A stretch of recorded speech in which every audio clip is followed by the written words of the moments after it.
America, we are back, baby. Welcome to another episode of America Unfiltered with James Pascalidis. We got a great episode for you guys tonight. I want to talk about a couple different things. I want to talk about something I just found out today, an upcoming debate I will be having either tomorrow or the next day, most likely, as long as the person I'm debating doesn't pussy out.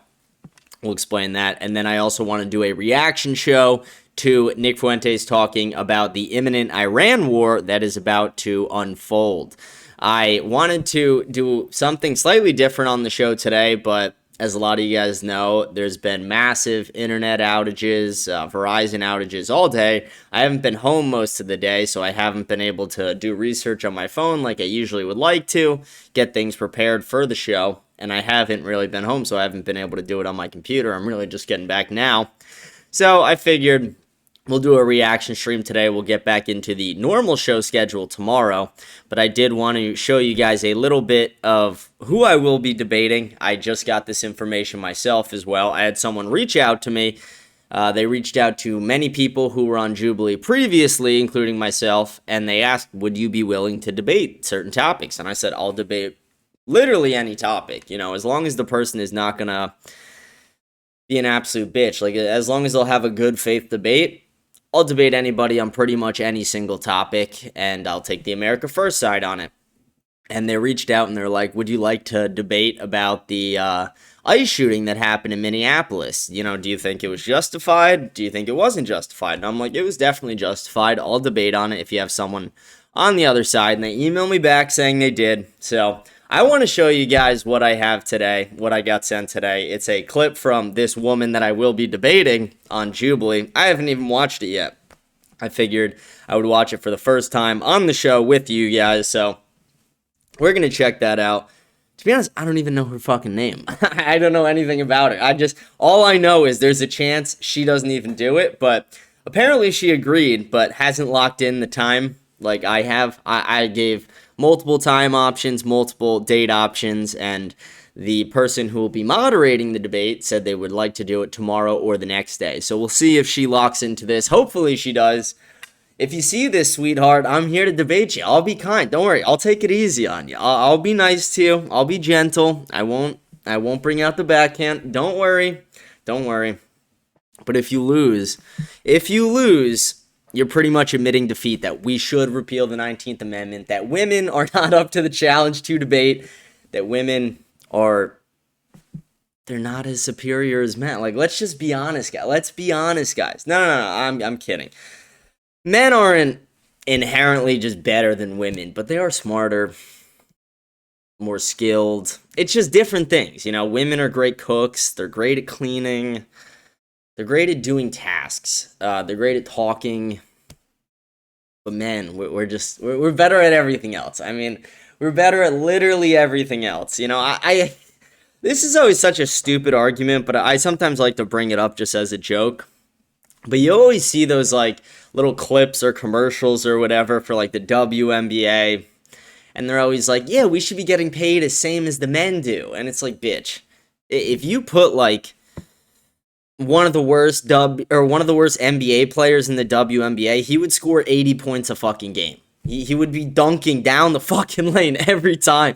If you put LeBron James in the WNBA, and LeBron's one of the greatest of all time, if not the greatest, LeBron would literally be slamming his nuts in the center's face every time going down the lane, just tomahawk dunk, alley-oop, pass off the backboard to himself, bouncing it off the fucking ground and slam it. Like, it would be like an all-star game. It would be like a dunk contest.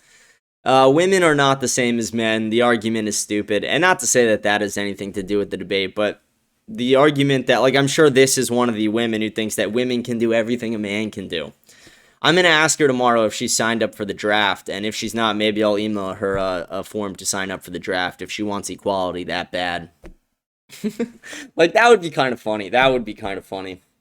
But let me show you guys a video of what this girl looks like, what her talking points sound like. I haven't watched it either. She was in the Jubilee episode where they debated Patrick Bet David, so a bigger episode. So this will be a cool debate. I'm actually pretty excited for it. I haven't done a formal debate of this level in a while. I do a lot of TikTok and X-based debates. things like that, but I haven't done a formal debate on the show in a while, so it'll be cool, it'll be nice, and I was given permission that, you know, it's on this other guy's channel, the moderators, but he said I'll be able to re-upload it on my channel as well, and I'll try and live stream it too, so you guys will be able to see in real time. It should be fun, it should be good. Should be good, guys. I don't know why, I'm not even like live streaming today, so I don't know why I have my fucking laptop open. It feels pointless now. I was going to live stream, but like I don't want to like push the fucking internet. I'm literally dying over here without the internet. It sucks. Fuck you, bro. Objectively, fuck you, Verizon. Fuck you. You guys suck. Why do I pay so much fucking money to get raped by you guys? I'm not an Epstein kid. You're not gonna rape me like this. You will not get away with this. This is not okay. We're going to be fighting back. Fuck Verizon for this. But before I show you guys the video, before we get into the reaction today, please remember to like, smash the follow button, leave a comment, let me know what you think about the show, rate the show 5 stars on Spotify. All the comments will be read at the end of the show today. Remember to follow me on X, follow me on Instagram, join my Telegram channel, stay updated on all things America Unfiltered. But with that, let's get into the actual show. We'll show this quick clip of this woman on Patrick Bet David, and then right after that, we'll immediately get into the reaction stream. So if you're just tuning into this for the reaction stream, I'm putting the timestamps in the bottom in the description. Feel free to just go in there, skip ahead of this part if you don't give a shit about it. No hard feelings. Let's go. Let's get right into the show. This is the woman I'll be debating right here. Let's watch this quick clip of her. And again, I haven't seen this either. So this woman could be very smart. She could be just another Foyd. I guess we will find out right here. That was fast. Hi, I'm Anne. Anne, good to meet you. Nice to meet you. So I do want to address part of the claim about poverty, but I also want to address what you brought up about like paying taxes. You said the top one. First, I just want to say she looks like a classic liberal. The whole demeanor, the look, the 47 necklaces. 1% pays a large amount of taxes. The problem is that the bottom 2 quintiles can't pay taxes because they quite literally have no wealth. Do you understand that? Like the bottom quintile of the United States doesn't have any wealth. In fact, they're in debt, so they have literally like negative wealth. Why do you think that is? I think that's for a lot of reasons. I think that's because workers have been exploited. I think that they haven't had the opportunity to gain social mobility. Why do you think that is? Because of exploitation. You think they're being exploited? Yes, of course. So people are being forced to work at companies. They don't have a choice. I didn't say that they were forced. So people are being... they are being forced if the other option is starve or die. What job do you have right now? What do you do for a living? I do work from home stuff. I don't want to disclose that. So you chose to do that, right? That's your choice. Great. If somebody works at Starbucks as a barista, it's their choice. If somebody has a job that they're working, it's their choice. If somebody is not utilizing their time properly and accordingly, of course the market's not going to pay you more. Do you think that, like, they brought up single mothers earlier. Do you think that single mothers are sitting around playing Fortnite 15 hours a day? Unfortunately, single mothers were manipulated on what happened. Is that a yes or no? Single mothers were manipulated by what Lyndon Johnson came out with. They changed the benefits on giving single mothers the incentive to have kids on all the welfare program. That changed our system in a major way.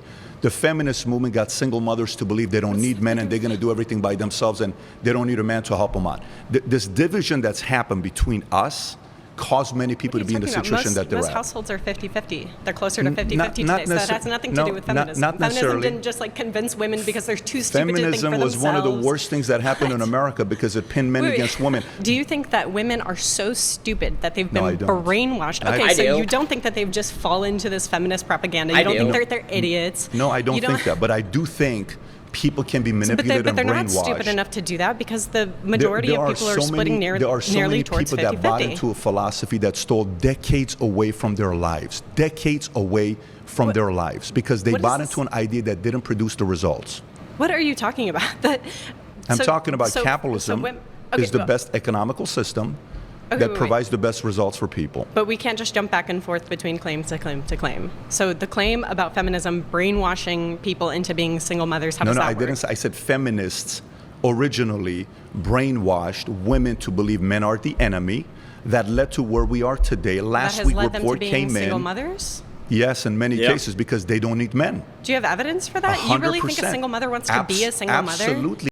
I'm going to cook this bitch.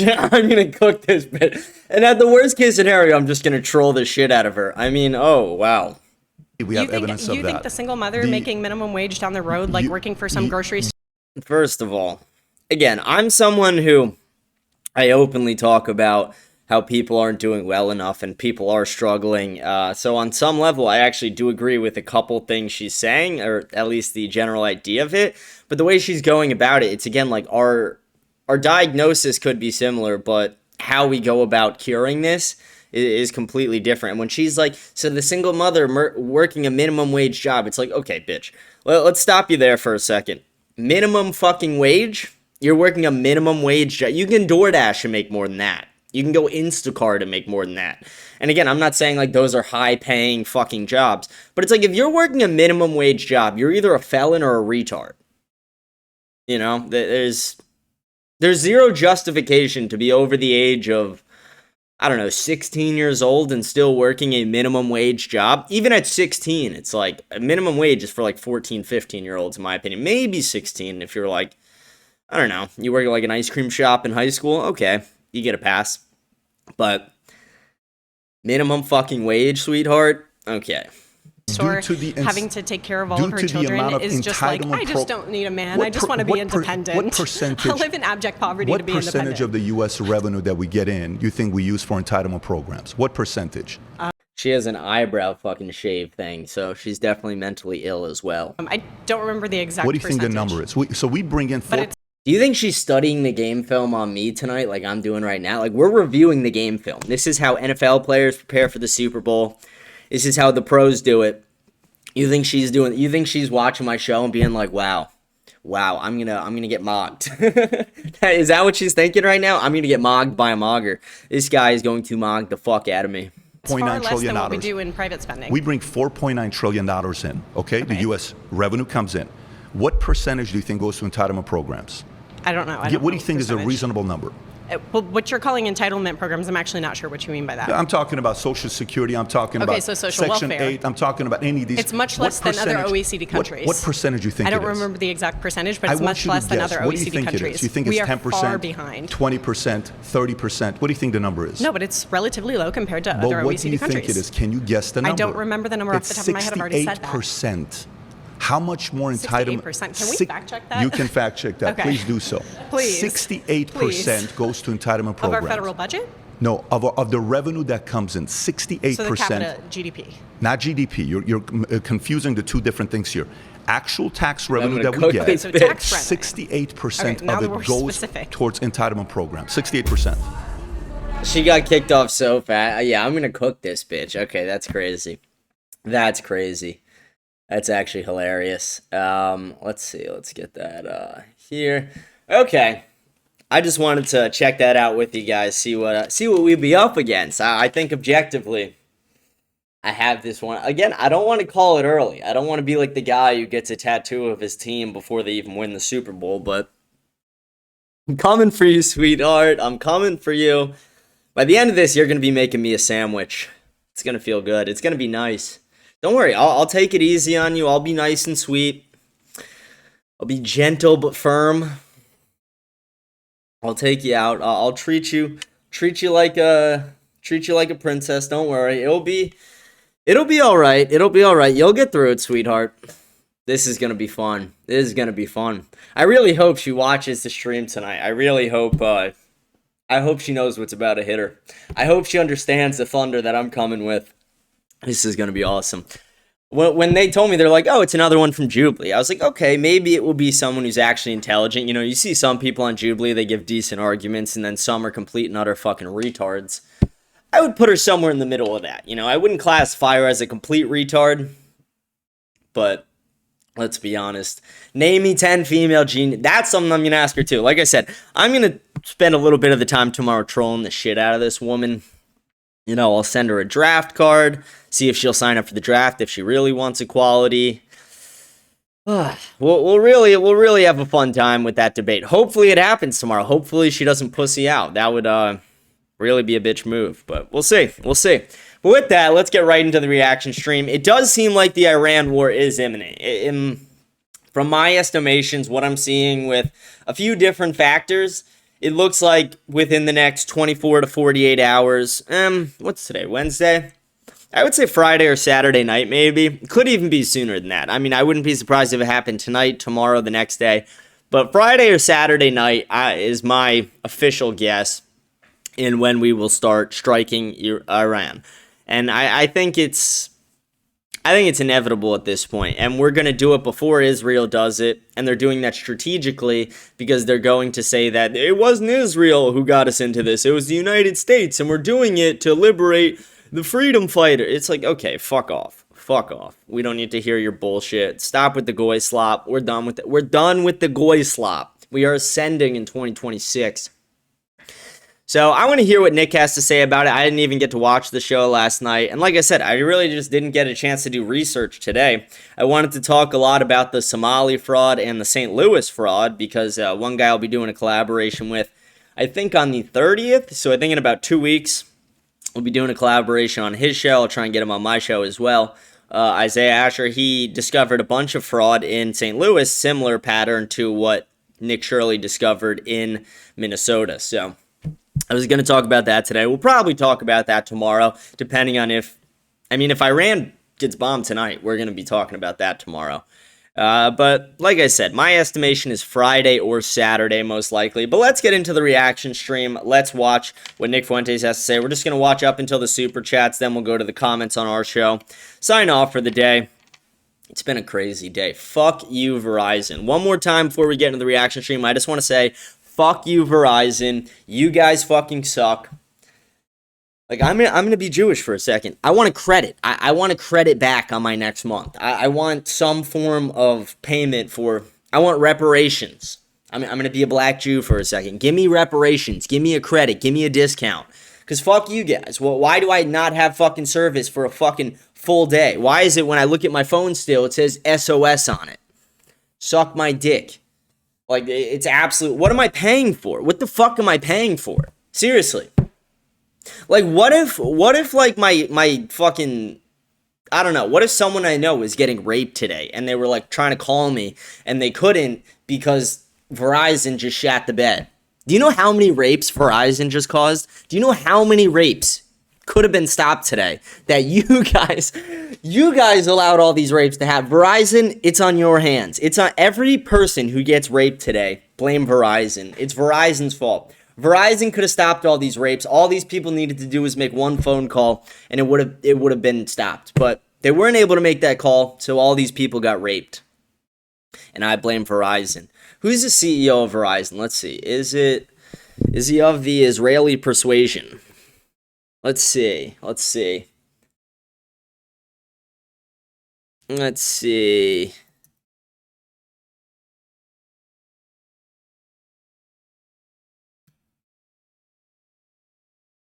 Oh, wow. What a surprise. Yes, Dan Schulman, the former CEO of Verizon, is Jewish. Wow. Are we surprised, guys? Are we surprised that this guy let all these rapes happen around the world today? Or around the country today with these outages? They could have been prevented. Just throwing that out there. Just giving my perspective. Alright, let's get into the reaction, though. Now I'm just being silly. Now I'm just fucking around. Let's get it pulled up here. Which one is it? It's this one. Alright, here we go. Let's go. We're just going to go until these super chats. The show, from what I looked, it's about like an hour 20 or so. I have it in 1.25x speed. That's how I usually listen to things. It's a lot better that way. I speak fast, so I like listening to people when they speak fast. Nick already speaks at a pretty good pace, though. But let's get in. Please remember to like, smash the follow button. And if you don't follow Nick, go give him a follow. I'm sure if you're watching my show, you already do. But just saying, go follow him. But here's the reaction starting now. Good evening, everybody. You're watching America First. My name is Nicholas J. Fuentes. We have a great show for you tonight. Very excited to be back here with you tonight on Tuesday. We have a lot to talk about tonight, lots to get into. Big show. We're going to be talking tonight all about the imminent U.S. attack on Iran. And I will just say at the outset, I don't really believe there is going to be a military strike anytime soon. At least it's not immediate. And who knows? We'll see how it plays out over the next day or two. I'll tell you my reasons why. But tonight we're going to go into it. Obviously, there has been a lot happening in Iran, and we'll talk about all of it. There has been a massive wave of protests in the country over the past few weeks, starting in December, carrying over into the new year. has a lot to do with the collapse of the currency and some of the banks over there. So there's been a major uprising. In response, the government has cracked down, allegedly indiscriminately shooting protesters, killing thousands. They shut down the internet in the country. And in the middle of all of this, with the Verizon outage, I feel like an Iranian right now. No internet. No fucking internet. Acrimony, the chaos, Israel and the United States are talking about bombing Iran. Bomb Iran. Lindsey Graham says he hasn't slept in a week because he's waiting for the United States to finally bomb Iran again for the second time in this administration. And so Trump has gathered together his cabinet earlier this evening. General Raising Cane's was there, Joint Chief of Staff, among others. They're discussing options to respond to Iran. Initially, it seemed like that was imminent military action. Now it sounds a lot more like a non-kinetic option, meaning a non-military option, maybe a cyber attack, maybe something else. Maybe it's economic. And it seems that as the tide has turned against the protesters, now Israel even and the Gulf countries and the United States are reluctant to go in. They say maybe there will be a better time later. So we'll talk all about that. We're going to cover everything in a comprehensive way. And it should be a pretty good show. Before we get into it, I want to remind you to smash the follow button on Rumble, smash the like button, leave a comment. Let me know what you think about the show. Check out our store at Fuentes.store. 10% off discount this week because I'm back for the new year. Check out our subscription website, AmericaFirst.plus. $100 a month, you get access to the group chat with me. $15 a month, you get access to the entire archive of content with MP3 listening as well for all the videos, shows, everything I've done. So check that out. I got to tell you, I'm not feeling so good. I was so excited. I came back ready to go. Big show last night. A lot of people watching. I have a fever again. And if you're joining me this week, I had the flu a week before Christmas, and it was the worst flu I've ever had. It was brutal, and it took me like a week to get over it. It was horrible. And now I'm sick again. Yesterday, I was saying to some people, I just can't shake this chill. I'm cold. I'm having these body aches. I thought it's because I did some push-ups. I take my temperature, I have a fever. So what the fuck? I'm sick again. But I don't care. I'm going to do a show the whole week. I'm just going to hang in and be a trooper and just get it done. This is the year of the lock-in, so we're not fucking around. We're not playing, okay? I don't care if I'm a little bit sick. I'm doing the show, but I feel like crap. Fever, headache. You know, you just don't feel right. You know what I'm talking about? You just feel like your skin is crawling a little bit. It's a nasty flu season. You got a lot of this stuff going around. So anyway, so I'm not feeling 100%, but that's okay. Other thing, before we get into the story tonight, did you see this? Trump goes to some kind of, I don't know what it was. I guess he went to like some car factory or something. Oh, this is funny. And he's doing a press pool and a photo op and everything. I think he gave a speech there. He said some auto thing. And he's on his way out to leave. And one of the people on the line on the floor yells up to him, "You're a pedo protector. And Trump, this is what it looks like, points to him and goes, "Fuck you," and then flips him off. Did you see this? You know, just when you think you're out, he pulls you back in. Just when you think you're done with this guy. And you know me, I'm very frustrated with this administration and all of it. But you can't lie. Like some of the stuff he's been doing, it's kind of just awful. After he kidnaps Maduro, he calls into Fox News and he says, "Nobody has the capability we have, and we'll do it again. Nobody can stop us." And it's like, this is I'm kind of getting some energy here. I'm picking up on something here.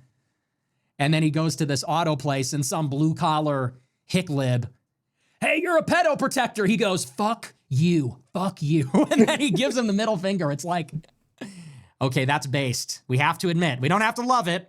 We don't have to love everything that's going on. We don't have to put the MAGA hat back on, but it's like, okay, that's kind of awesome. And honestly, the pedo protector thing is really dumb. Here's the problem with Epstein. The problem with Epstein is that he is a Jewish spy. That's the problem. This whole pedo thing, it's like, is it really pedophilia? I don't want to be the one that has to say it, but I guess I'm being forced to say it. It's not really pedophilia, okay? They weren't trafficking 5-year-olds. It was like they were technically not legal. Big difference, in my opinion. I know that's a controversial take, but that's not really the issue there, okay? The issue is not that they were barely legal teens. I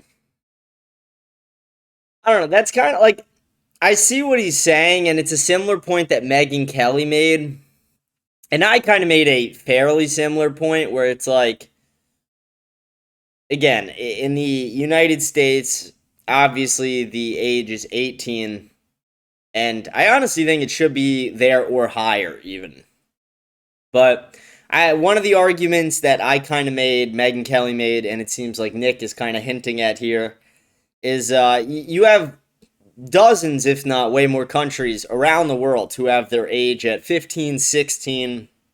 And if that's the age of people they had on this island, then it does bring a good point, like you're saying, that like the bigger problem is the blackmail operation over everything else. While I still view that as a problem and I'm still going to condemn it and talk about it, and I do see it as a major issue, especially when politicians and world leaders and all these people are involved.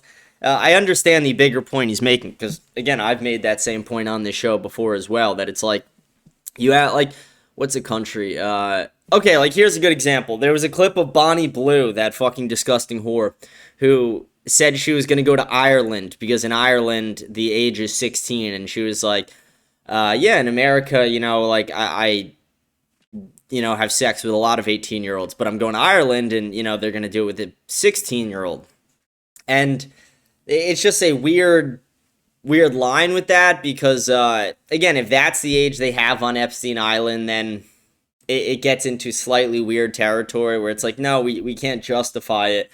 But at the same time, we do need to acknowledge that the bigger issue is more the blackmail operation over everything else. But I do still view it as a big problem. Like I said, I personally think they should raise the age to like 21, 25. I just don't think people should be, 25 is a little old, but I don't think people should be having sex like that. I just don't. I think we're too promiscuous as people are. I don't think it should be happening like that. And, yeah, I mean, that's a controversial take to some. I've seen this clip as well floating around X. People have been giving Nick shit about it a lot. But there is a massive difference between someone who's 16 and someone who's a child. But to my knowledge, I do actually think there were little children on the island. Like, when I went through every Epstein file, there were pictures of little kids on the island. So that's where I'll disagree with the point, especially when it comes to that part. And like I said, I still think it's subjectively very bad, even if they were, like, barely legal or whatever term you want to use. But, or not barely, but not legal, you know what I'm saying? But, like, legal in some countries. I think that's a bit of a gray zone, especially when you're on, like, an island. But at the same time, we still have to condemn a lot of the things that happen on the island. This is one of the times where I'm, like, kind of in between, where, like, I kind of disagree with him, but I also understand the bigger point he's making, and I've made the exact same point. It's not the same thing as when, like, some fucking guy on the registry goes and tries to have sex with, like, a 12-year-old or an 8-year, you know what I mean? Like, that's objectively way worse, and we should all be able to acknowledge that and be adults about that subject. And a lot of people don't want to. They want to just, kind of group it all together, and you kind of can, but at the same time, you gotta look at these things objectively, and you gotta say, like, okay, there are, dozens, if not way more countries that do allow 16, that do allow 15, that do all these things. So it's like, it creates that gray area. And again, it's not me supporting it, like I've acknowledged multiple times. I personally think it should be older than it currently is, but I do think he's making a decent point that the blackmail operation, the fact that a foreign country was influencing our politics through blackmail that they got on this island through this network they built, I think that's the bigger issue over everything. Which is what it is. It's horrendous. It's awful. And I'm going to try not to pause it a bunch during this. Don't worry, guys. I just wanted to get that out. Awful. It's pedophilia. Okay, relax. No, the issue is that Epstein is a Jewish spy, probably working with Israel. That's the dilemma there. He's working with Israeli intelligence. So I see these shit libs at the ICE protests in Minneapolis, and they're yelling, pedo protector. They're saying to ICE, you're with the pedo protector, pedo president, and this idiot in the factory, they're saying this. It's like, that's not even really the issue there, goof. Let's not, it's really striking to me, and I hate to say this, but it feels like so sticky that if you criticize Trump in any way, you can't get away from the left. Do you know what I mean? It feels like you start to criticize Trump, and what's my problem with Trump? My problem with Trump is not that he's Hitler. Okay, my problem with Trump is that he is not Hitler. All right. And that's the difference. You have all these left-wing people saying, why do I agree with Nick Fuentes? It's like, I'm criticizing Trump because there's not enough deportations. There's not enough ICE brutality. There's not enough National Guard. Sort of a big difference. You have Pumpkinhead throwing herself in front of a ICE vehicle because she literally wants to lay down her life to protect Somali scammers. I am criticizing Trump because I want all Somalians out of America immediately. Like, there's kind of a big difference, but it's hard to criticize Trump and galvanize an audience and rally without finding yourself standing shoulder to shoulder with some left-wing idiot, with some pussy hat liberal, some leftist yelling, pedo protector, he's a pet. Really, bro? Like, you're a card-carrying Democrat, idiot. Are you kidding me? And it has nothing to do with that. It's that he's an Israeli spy. That's obviously the problem there. So I saw that and I'm like, what an idiot. These like disgusting chuds rising up.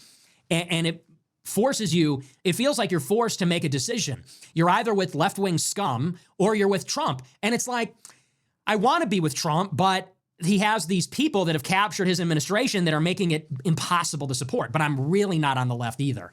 So it puts you in a pickle. It puts you in a tough situation.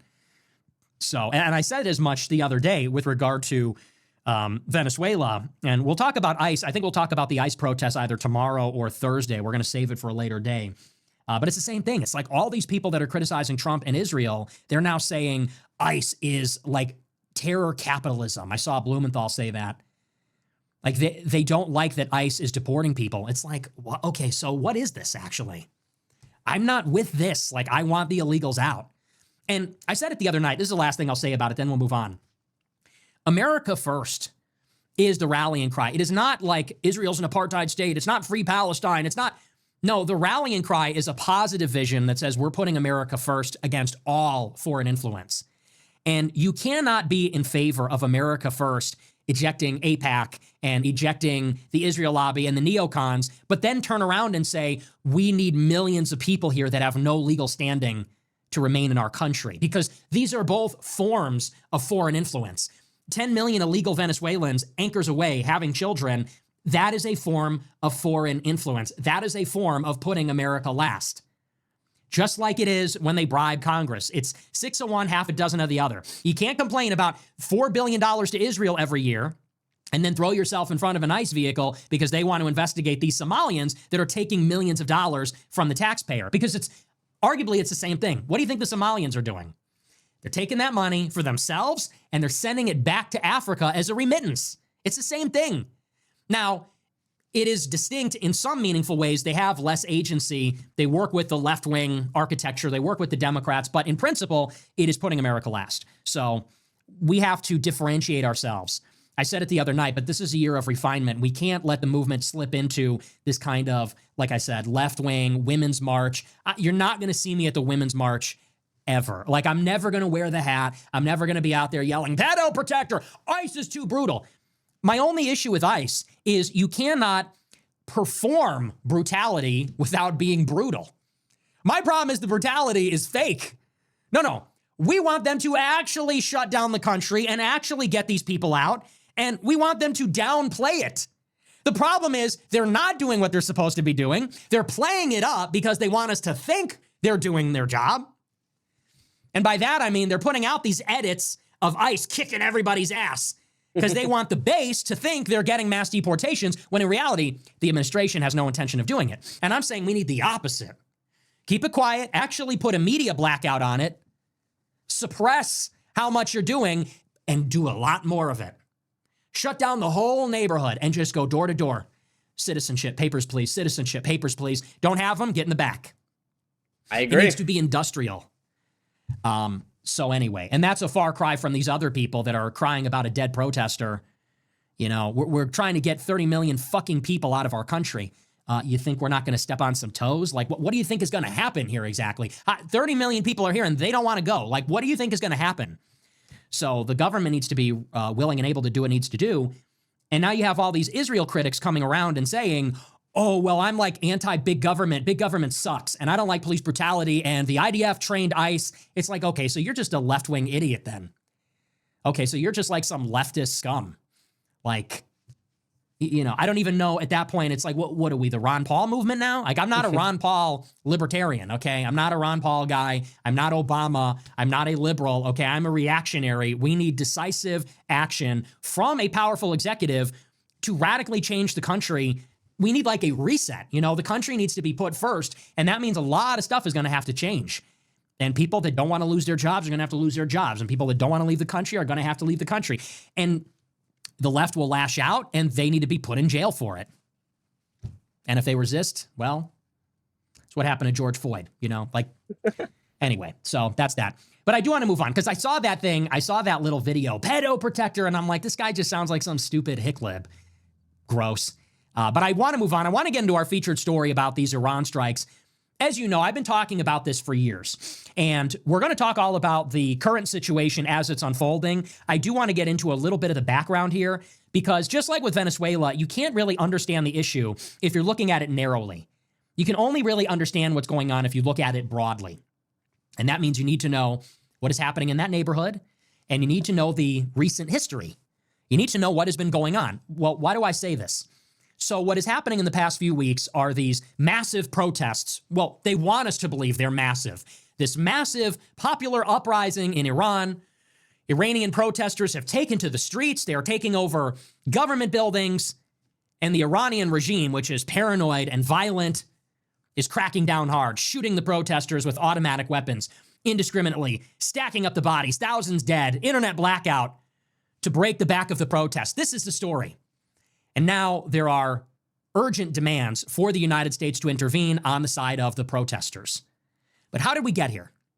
We have to take a step back. As you know, I have been predicting this for a long time.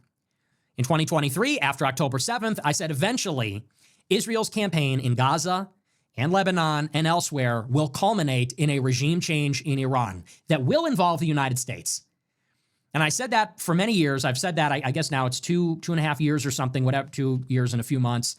I said from the very beginning that this was the long-term strategic goal, or intermediate-term goal for Israel, was they were going to take it in detail. They were going to take it piece by piece. And by that, I mean they were going to dismantle Iran's proxy network. They were going to dismantle Iran's nuclear hedge, which is its nuclear centrifuges and stockpile of highly enriched uranium.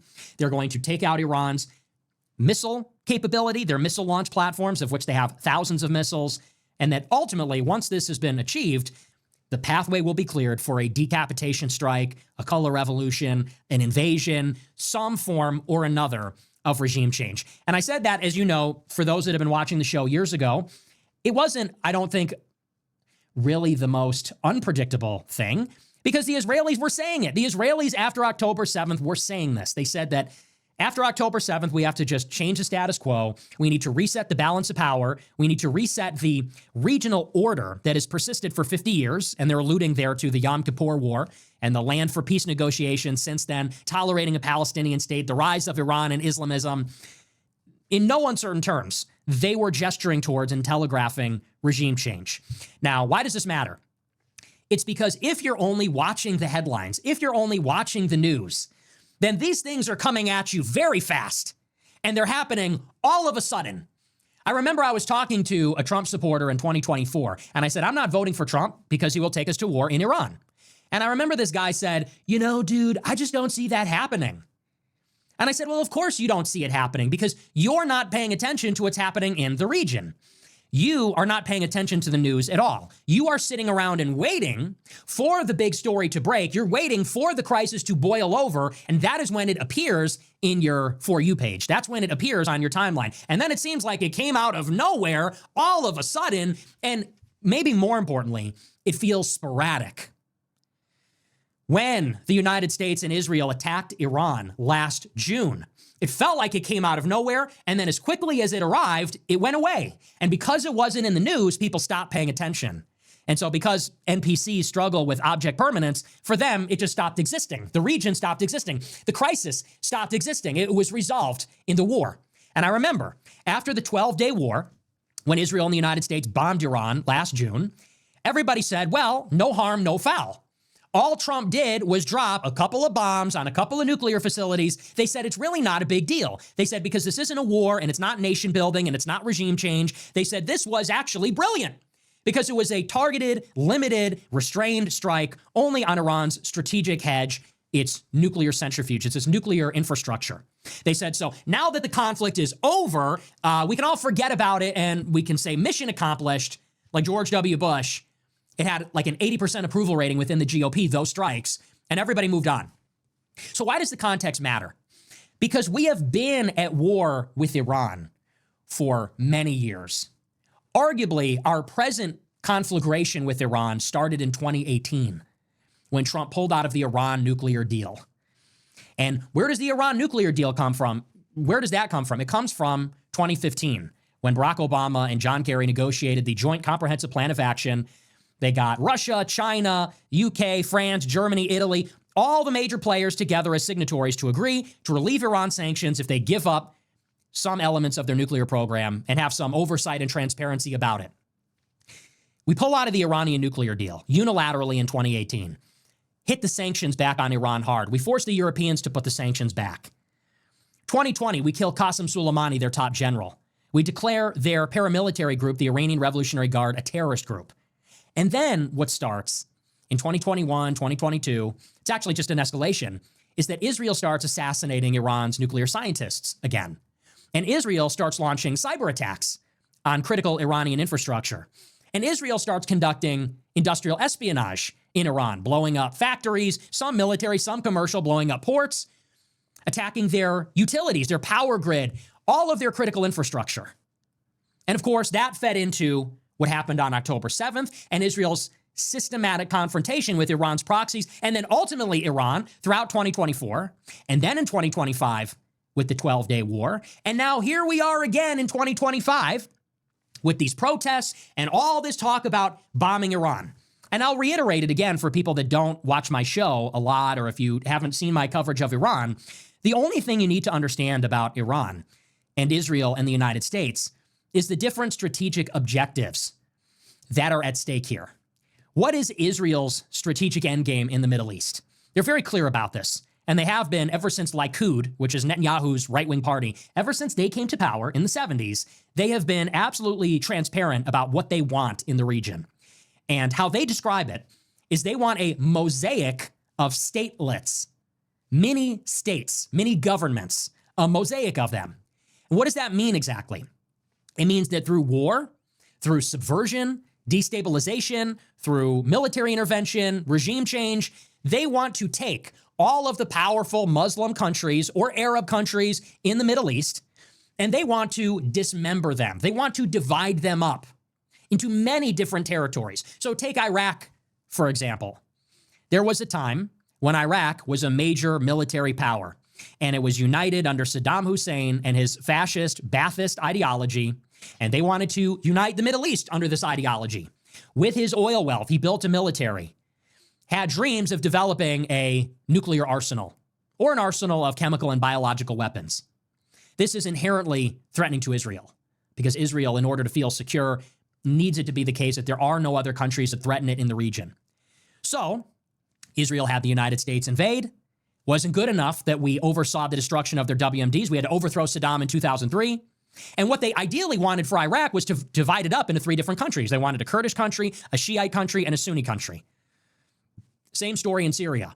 They looked at the Assad regime, another Ba'athist regime, with a pan-Arab ideology, secular government, and they wanted to divide Syria up into an Alawite country, a Sunni country, a Kurdish country, a Druze country.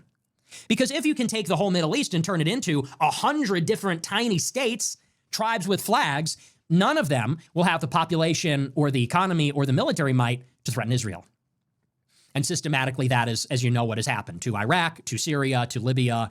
Every country has been subdued in one way or another. And their last remaining foe is Iran. And Iran is a big one because this is a serious country, huge population, huge middle class. They have a lot of specialists and experts. They have a lot of universities. Like, this is a country with some serious potential. But it is being led by an Islamist regime. And what that means is that it is a theocracy. Islam is not just a religious or ceremonial law, it's also the civic law or the civil law. No matter what anyone thinks of Nick, and obviously people know on this show I'm a massive supporter of him, everyone has to be able to acknowledge that he is just incredibly smart and informed about these topics. I mean, the way he's able to talk about them and monologue about them seamlessly with so much knowledge and his incredible input, anybody who even disagrees with him should be, at the bare minimum, able to acknowledge that. Islam is the law of the land. It is the rule by jurists, by theocratic jurists, chief among them the Ayatollah. And they have this ideology which theoretically could be expansionist. They could get Shiites in other countries to follow this ideology, like in Bahrain or in Iraq or in Syria or in Lebanon. And those create allies for Iran. It allows them to challenge Israel.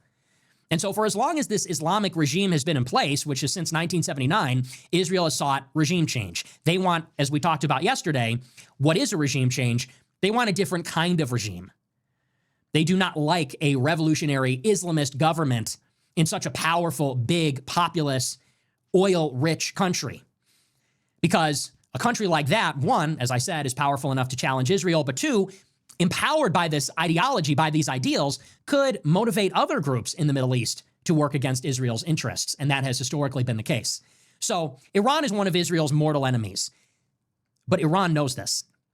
Iran saw the fate of Saddam Hussein and Muammar Gaddafi and Bashar al-Assad, and they know that they're next. They know that what Israel wants is a regime change so that they can pacify, subdue, or dismember Iran. Well, what is the one thing, what is the only thing in the world that is an absolute check that prevents a country from interfering in your affairs? It's a nuclear arsenal. There's a reason that we kidnap Maduro and not Kim Jong-un. There's a reason that we will bomb Iran with impunity, but we don't think of bombing Russia. We don't think of bombing China. When there is even talk of going to war with Russia, people freak out. Why? Because Russia has 5,500 nuclear warheads, because China has nuclear warheads, because North Korea has nuclear warheads. So we don't play with North Korea. Even though we could squash them, even though we could win a hypothetical war, we don't even play. Because at the end of the day, a nuclear bomb is an enormous complication. And we know that if we intervened in North Korea to try to decapitate the regime or overthrow the government, whatever it is, they have their finger on the trigger and they could nuke South Korea or Japan or Hawaii or California. So we think twice. Iran also understands that if you start to build a nuclear arsenal, this invites aggression too. It's sort of a paradox. The one thing that protects you from regime change is a nuke. But if you pursue a nuke, and there's really no way to conceal this, it invites regime change. If a country starts to pursue a nuclear bomb, it attracts the attention and then the aggression of the United States. So this is why they've created this hedge, a middle ground. They want to have the ability to make a bomb, if they so chose, without actually racing towards one. And so that way, they can have their cake and eat it too. If it was necessary, they could maybe build a bomb in a short amount of time and then protect themselves. And the United States would have to think about that. If they're going to win a war or if they make a move towards a war, they're going to have to move quickly. Without having the bomb, there is no legitimate pretext for a preemptive strike, necessarily. And Iran knows that the United States might not do that. It's not actually strategically valuable. So Iran has its nuclear hedge. As I said before, Iran has its proxies all over the Middle East, Hezbollah, Hamas, the Shiite militias in Iraq and Syria. Iran also has these intermediate range ballistic missiles, thousands of them, which they used during the 12-day war last year. And so this is basically the matchup as it stands. Israel, after October 7th, made a decision that they were going to move towards finally and decisively confronting Iran. They made the decision after Hamas crossed the border that they could no longer tolerate the existence of Palestinians on their border. They could no longer tolerate the existence of Shiite Iranian-backed forces on their border. In Lebanon, with Hezbollah, in Yemen, with the Houthis, in Iraq, with the Popular Mobilization Force, and in Syria, with the Assad regime propped up by the Revolutionary Guard. So Israel makes this strategic decision. We cannot abide the status quo, but in order to change the circumstances, we are eventually going to have to go for the head of the snake. We're going to have to fight Iran directly because Iran is funding all these groups. But Iran is protected. They have this layered defense. If you make a move against Iran, they race towards a nuclear bomb. If you attack Iran, they have this missile arsenal that they will rain down on you. If you attack Iran, their proxies will attack you with cheaper, more primitive, but more numerous munitions, smaller rockets from Lebanon, from Yemen, from Iraq, from Gaza, from the West Bank. And so this is a layered defense. You can't just go in and make a move on Iran because if you do, a few things are going to happen. Hezbollah hits the button, 1,000 rockets hit Israel. The Iranian Revolutionary Guard hits the button, 2,000 missiles hit Israel from Iran. And underground at Fordo and Natanz, they start to build a primitive nuclear device. And maybe that breakout timeline is 3 months. Maybe in 2 or 3 months, they have enough highly enriched uranium for a nuclear bomb or a dirty bomb, and they can declare to the whole world they've withdrawn from the Non-Proliferation Treaty, they've got a nuke, and now they're untouchable. Because all it's going to take is a couple of nukes to destroy Israel. It wouldn't take much. So what does Israel do? This has been the crisis for the past 2 years, going on 3 now. First, they systematically destroyed Iran's proxy network. They encircled Hamas with their blockade, airstrikes, ground invasion. They confronted Hezbollah with the pager attack, of which there were several waves, then thousands of airstrikes, then an invasion, and they compelled a surrender from Hezbollah about 13 months ago. Then they made their move in Syria. They collapsed the Assad regime. The new regime kicked out Iran, shut down the supply lines to Hezbollah, so Hezbollah can't rebuild. They bombed some critical infrastructure in Yemen, and there is some talk about disarming the Popular Mobilization Force in Iraq. So they took out the proxies. What did they do in the 12-day war last year, in June of 2025? They attacked Iran, invited the United States into the conflict, and they had the United States bomb Iran's fortified nuclear infrastructure at Fordo and Natanz, which were heavily fortified underground inside mountains. The United States. And they did that because they knew we'd back them up. They knew only we had the bombs that could penetrate into Fordo or Natanz. Israel intentionally set it up that way where they got into this conflict with Iran. And they knew we would get involved with it. It was like they planned it out from the start, that they knew what they started, we would finish. It's dropped these bunker-busting 50,000-pound bombs with B-2 bombers, and we took that capability out. But during that 12-day war, Iran bombarded Israel with hundreds of missiles at a time. And this was ruinous for Israel. Israel actually demanded that the United States intercede and bring an end to the conflict because they were getting hit really hard. Israel's a small country with a small population, and they're vulnerable. So getting hit with hundreds of missiles every day, if Iran is being precise with them and wants them to hurt, it's going to hurt Israel very badly. They can't fight a sustained war with Iran. They can't shoot down all of the missiles in perpetuity. So Israel had to sue for peace. Now enter December 29th, 2025, just a few weeks ago. I wasn't here, so we didn't get to cover it, and it didn't make too many headlines, but Benjamin Netanyahu made his 5th visit to the United States at the end of December of last year. And he went to Mar-a-Lago, and he was with Trump for, it looked like about a week, maybe half a week. He was at the New Year's Eve party. They met a few days before that. And what did Netanyahu go to Mar-a-Lago to ask for? It's the same thing he's been asking for every time he's gone there in 2025. He made a visit in February. He made a visit in April. He made a visit in July. He made a visit in September. He made a visit in December. And every single meeting, do you know what he asked for? War with Iran. Every single one. When he went to the White House in February 2025, week after the inauguration, he was asking Trump to bomb Iran immediately. When he came in April, after Liberation Day, he asked Trump, are you going to bomb Iran's nuclear program? That's what gave us a 60-day timeline to negotiate. When he came in July, he came to celebrate the bombing of Iran. When he came in September, he came to talk about the Gaza peace plan and a timeline for war with Iran. And in December, widely reported in the Israeli press, he came with some requests. And he said a few things, actually, which can be summarized by this. What Netanyahu asked for in this December meeting with Trump in Mar-a-Lago is escalation on all fronts. Escalation on every front. Netanyahu wants to fight in Gaza again. Netanyahu wants to fight in Lebanon again. And Netanyahu wants to bomb Iran. Specifically, in September, we had this widely praised Gaza ceasefire, Gaza peace agreement. And if you recall, I said at the time, it does not actually constitute a meaningful agreement. The Gaza ceasefire in September, the terms of it, there were 20 points, but the agreement in September was only on 2 parts of it, which is a temporary partial withdrawal of Israeli forces and a prisoner exchange. Other than that, there's really no agreement. And so just like the other ceasefire, which was agreed to around this time last year, which you might remember, a week before the inauguration, there was no agreement on whether there's going to be a Palestinian state, a timeline for Hamas to disarm, no agreement on what the transition is going to look like. There is no agreement in principle. There is no agreement in the letter of the contract, what this is going to look like. And as it stands right now, Hamas is refusing to disarm. They're not giving up all their weapons. They said, we're not giving up our machine guns. We're not giving up our light arms. And so what does Israel want to do? They want to go on the offensive. And now Hamas doesn't have any hostages, so no leverage. No living or dead hostages. Israel controls about half of the strip. Hamas controls about half of the strip. Israel says, we're going to let the Palestinian refugees come into the yellow zone that we control, and then we're just going to kill everybody. And he's asking Trump for permission to do it. In Lebanon, Netanyahu has been lobbying the United States and the Lebanese government to disarm Hezbollah. They want the Lebanese military to take weapons from Hezbollah. And this is a very difficult political situation. Israel says that it's not happening fast enough. Israel wants to go back to war. Ceasefire was agreed upon in December 2024. Israel wants to restart operations in Lebanon. They want a major offensive in South Lebanon. And finally, most importantly, Israel wants the United States to bomb Iran's missiles. And this is the big one. Israel's claim is that after we went to war with Iran last June, that Iran has been buying all these cheap materials to build as many missiles as possible. They have fully replenished their stock of ballistic missiles and cruise missiles, and they're getting ready to attack Israel. So, Israel says, we need the United States to greenlight an attack or participate and support an attack on Iran's ballistic missile platforms. Now, again, this goes back to, are you paying attention? Because if you're paying attention, you saw this coming the entire time. The goal, going back many years, is regime change in Iran. And understand, there's an important distinction here. Israel wants regime change, but what they're selling us was denuclearization, right? In June, how they sold it is they said Iran is 2 months away from a bomb. They're going to get a nuclear bomb. They could use it against the United States.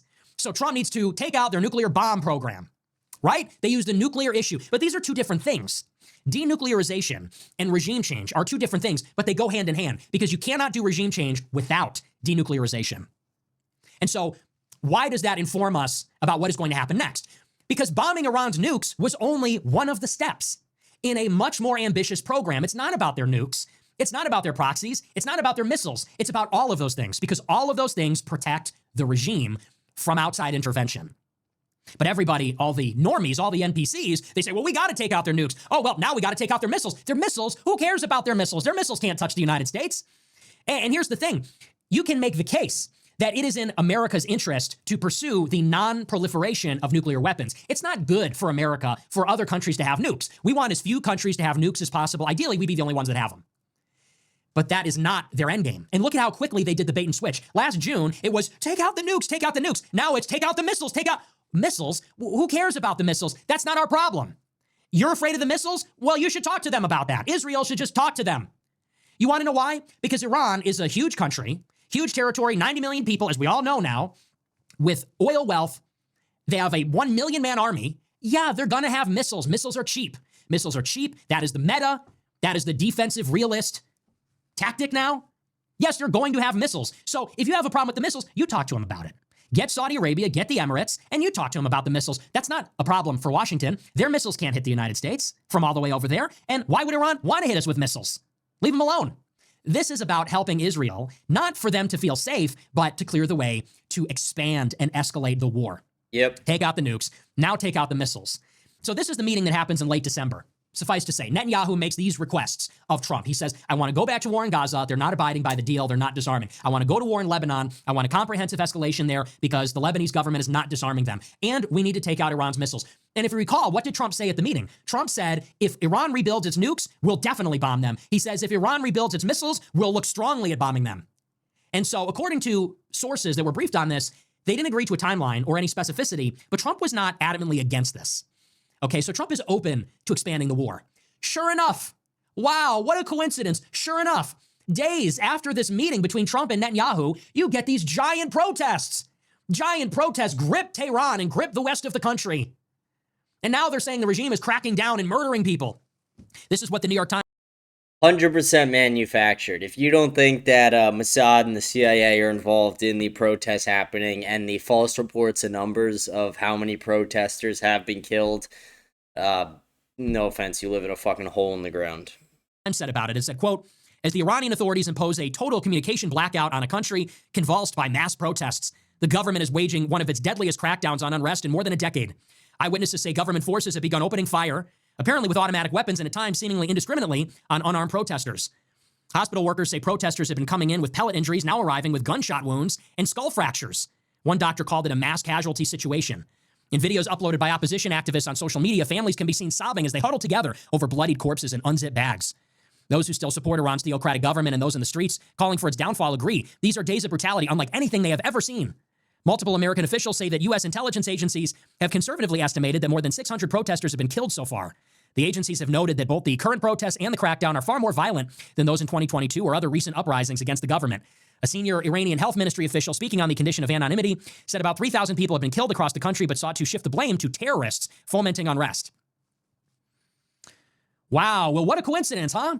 So the week after Netanyahu is in Mar-a-Lago again, for the fifth time, visiting Trump, begging him to go to war with Iran, all of a sudden, and this is from the New York Times, the Washington Post, the Wall Street Journal, all these papers, it is just atrocity propaganda. It is just one thing after the next. Body bags stacking up, protesters shot with automatic weapons, indiscriminate murder. This is from CBS News. It says information trickling out of Iran suggests that a crackdown by authorities to end 2 weeks of widespread anti-government protests is far more deadly than activists outside the country have reported. With phone lines opening back up, 2 sources, including one inside Iran, told CBS that 12,000, maybe 20,000 have been killed. Okay, so which is it? So some are saying it's 500, okay? Some are saying 500, some are saying 3,000. CBS News, which is run by Barry Weiss, says could be 12,000, could be 20,000. Why not just make it an even million? Why not just make it an even 7 million, a 10 million, 100 million? Like, seriously. So some 500, it's anywhere between 500 and 20,000. Really? You have no idea? No clue? So it could be 5, it could be 500,000. We really have no way of knowing.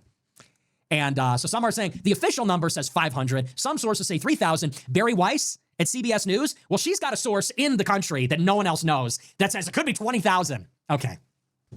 And it's in this context that now they're begging Trump to make a move here and intervene in Iran to support the pro-democracy protesters. Everybody's whipped up.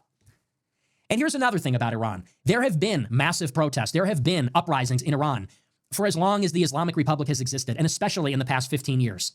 They had their Green Revolution. They had major protests in 2019, in 2022, in 2025. And again now, they have protests all the time. This is just what happens there. I will add, where the protests are occurring, this is all happening in the west of the country, in a lot of Kurdish majority areas. And so just like with Iraq, just like with Syria, once again, you have the Kurds, which are very much in bed with the Israelis, which have this cross-border connection with the Kurds in Iraq. They seem to be stirring up a lot of the violence. They seem to be stirring up a lot of the chaos. A lot of these cities that had the worst protests and disproportionately represented among those that have been arrested and died, it's all Kurds. In other words, it's all an ethnic minority. It's an ethnic minority that has their own ambitions or aspirations for statehood, peoplehood. In other words, they want their own country. And it's those people, it seems, that are taking up arms. Those people that seem to be responsible for a disproportionate amount of the violence. So is this a spontaneous demonstration? Is this a spontaneous uprising? People are mad about the economy? No doubt people are mad about the economy. No doubt. The currency collapsed. One of their major state-run banks collapsed. Iran is in real trouble. But how did we get here and why? It is because of 15 years of sanctions, industrial sabotage. We have been in a state of war with this country. We will not, literally not let them exist. Now you have all these protests, and it's in this context now that there is talk about airstrikes against Iran. This is where we are right now. So far, Trump has announced 25%. Effectively, they are secondary sanctions. He's calling them tariffs. Trump has announced a 25% tariff on all countries that continue to do business with Iran.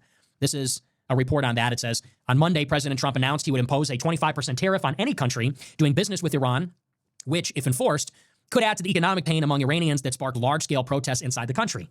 On True Social, he said, quote, effective immediately, any country doing business with the Islamic Republic of Iran will pay a tariff of 25% on any and all business being done with the United States of America. The tariffs could affect China, Turkey, the Emirates, Iraq, India, and all major trading partners of Iran.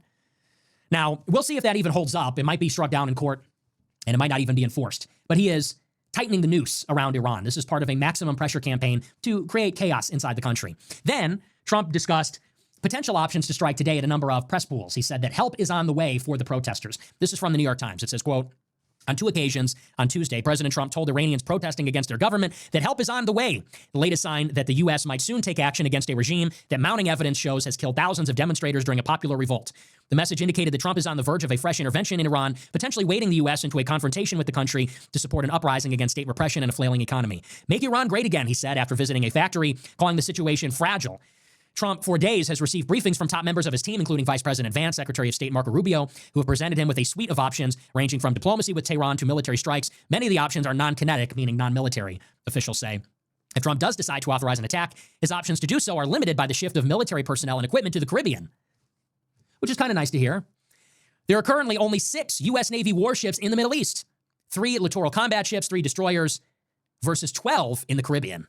Twice as many ships here as there are there. There is no aircraft carrier strike group either, since Trump ordered the Gerald R. Ford carrier strike group from the Mediterranean to the Caribbean in October. Well. Sometimes, I guess, Groypers know what they're talking about, huh? Go figure. So listen to this. We might not strike Iran because all of our ships are in the Western Hemisphere and not in the Middle East. Wow, it's almost like a foreign policy of hemispheric defense is inherently America first. It's almost like a foreign policy that puts our U.S. military assets inside of our sphere of influence is an inherently America first position. Go figure. So we have all our ships in the Caribbean to pick up Maduro to take his oil, and we have none of them over there to bomb Iran for Israel. Huh. I guess that really worked out well for America first then. Go figure. Just goes to show. Maybe that's a great policy. Maybe that's a great idea. Now the article goes on. It says, the Pentagon could still order Tomahawk missile strikes from destroyers in the Middle East, as well as send bombers and jet fighters stationed in the region equipped with long-range weapons. Protecting American troops stationed in the region also becomes more precarious without an aircraft carrier and its accompanying destroyers, which are equipped with the Aegis combat system that provides the ability to shoot down incoming missiles. So here's the thing, few things. You have these protests, and let us just say, first and foremost, this is all exaggerated. You are in a media distortion field right now. Just know that. When you watch the news, when you read the news, and they are talking about atrocities and violence and crackdown on the protesters and all this is propaganda. This is a media distortion field. They are distorting reality because the U.S. government and its other institutions like the U.S. media, they are in the business of democracy promotion. They are in the business of democratic globalism. They want a regime change in Iran. It is their wet dream that a secular, liberal Iranian revolution, a white revolution, overthrows the Islamic Republic and creates a Persian democracy or a Persian monarchy. So when you're seeing all this stuff, like what I just read from Barry Weiss, Israel-controlled CBS News, from the New York Times, from the Rupert Murdoch-owned Wall Street Journal, from any of them, this is all being exaggerated. This is all being embellished. And then it is being amplified on social media. How are protesters trying to get internet inside of Iran? They're beaming up to Starlink. They're beaming up to Starlink internet. Why? Because SpaceX, which puts Starlink satellites in the air, is a U.S. military project. Elon Musk is one of the biggest defense contractors in America. Because Starlink and Starshield, that is one of the biggest and best tools that only the United States has in Ukraine, in Iran, in other countries. So are you surprised that SpaceX Starlink owner Elon Musk has on the X platform amplification of all this atrocity propaganda about Iran? Elon owns the satellites that the protesters are using to organize, communicate, and resist. He owns the platform where the Western media is amplifying and embellishing their struggle and narratives sympathetic to them. There it is. So, when you look at all this stuff, you got to recognize nothing about it is organic. The uprising itself is backed, funded, equipped by the CIA, by the State Department. Okay, that is what the National Endowment for Democracy is for. That is what USAID used to do. And by the way, the State Department just absorbed a lot of USAID's functions. People think USAID doesn't exist anymore. That's not really true. It just got absorbed into the State Department. So the CIA, the NED, the NGOs, they're all operating in Iran. They're all supporting this. CIA is in Iran supporting this. Okay, they're fully backing the protests. The protests themselves are astroturfed. Their complaints are fake. Why is Iran undergoing a currency crisis? Because we have a maximum pressure economic strangulation strategy against them. We've embargoed their oil. We have sanctioned their economy. We have for years and put a stranglehold on it. So between fomenting the subversion in the country, making the material conditions worse through industrial sabotage and sanctions, then on top of that, embellishing all of it in the Western media, all of this is meant to create a pretext. This is meant to create a pretext to intervene. If nothing was going on in Iran, if everybody woke up and it was just a normal day in Iran, there would be no impetus for the United States to drop bombs on them. Time to launch a preemptive strike and destroy all their military capabilities. Why? We need an excuse to do it. So last year they said, well, Iran's on the verge of a nuke. Now they're saying, well, these protests are engulfing the country. But Iran is very good at putting down protests because they are brutal. No doubt about it, people are being killed. But I imagine these are protesters that are armed, most likely foreign-backed. These are not really nonviolent resistors. These are armed, organized protesters, maybe with a foreign connection. So Iran shut down the internet and they just started shooting these people, and now it's over. The regime has rallied, the protests are over, and so what is happening now? Well, it seems that all of this zeal to intervene has evaporated equally. Last week, they were saying intervention is imminent. We're going to drop bombs any moment now. There were a lot of conflicting reports coming out of the administration. Some reports said that the United States and Israel want to postpone an attack until March, when they can get ready. They can move the necessary assets into the region, prepare the logistics, do what they got to do. Others said that an attack is literally imminent. We have to strike while the iron is hot. We have to take advantage of the moment. The government's on the verge of collapse. And what would be the target of the strike? It would be the besieged. It would be the domestic security force. Now, what is the goal of the strike? If there are apparently these pro-democracy protests that are, being crushed so brutally, and these are huge protests, they really have a chance at overturning the government.